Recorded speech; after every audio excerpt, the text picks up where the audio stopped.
సంవత్సరాల నుండి నేను ఇండియాలో పనిచేస్తున్నాను. ఆపరేషన్ సింధూర్ భాగంగా నేను పార్టిసిపేట్ చేయడానికి చాలా గర్వంగా ఫీల్ అవుతున్నాను.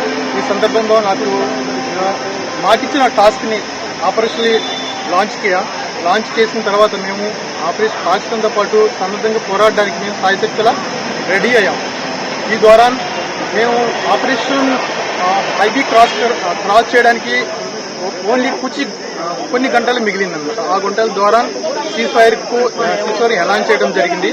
లేదంటే మేము పాకిస్తాన్ క్రాస్ చేసి మన దేశం యొక్క గొప్పతనాన్ని చాటే అవకాశం దక్కేది.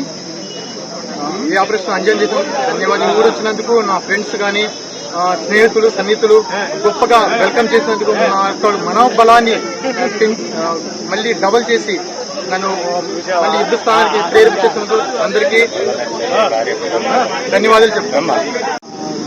ఇండియన్ ఆర్మీ డ్రోన్స్ అటాక్ ని వాళ్ళు పంపించినటువంటి ప్రతి ఒక్క దాన్ని కూడా డిస్ట్రాయ్ చేసి మన వెపన్స్ తో వాటిని సముద్రంలో ఎదుర్కొని మనకి దేశాన్ని సంవత్సరం చేశాం. ఎన్ని సంవత్సరాలు చేశారు సార్? 22 years. పాకిస్తాన్ చేసిన ఎదురుదాడిని ధైర్యంగా తిప్పుకొట్టి మేము డ్యూటీని శక్తివంతం చేసి తిరిగి మళ్ళీ మా ఊరికి వచ్చాం. నా పేరు స్వాతి. నేను ఆయన భారీగా అయినందుకు చాలా ప్రౌడ్గా ఫీల్ అవుతున్నాను. ఆయన ఆపరేషన్ సింధూర్లో పాల్గొన్నందుకు చాలా గర్వంగా ఉంది. ఆపరేషన్ సింధూర్ టాస్క్ ని ఫినిష్ చేసి వచ్చినందుకు ఇంకా గర్వంగా ఉంది.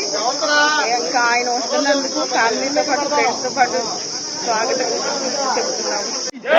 భారత్ మాతా కీ జై.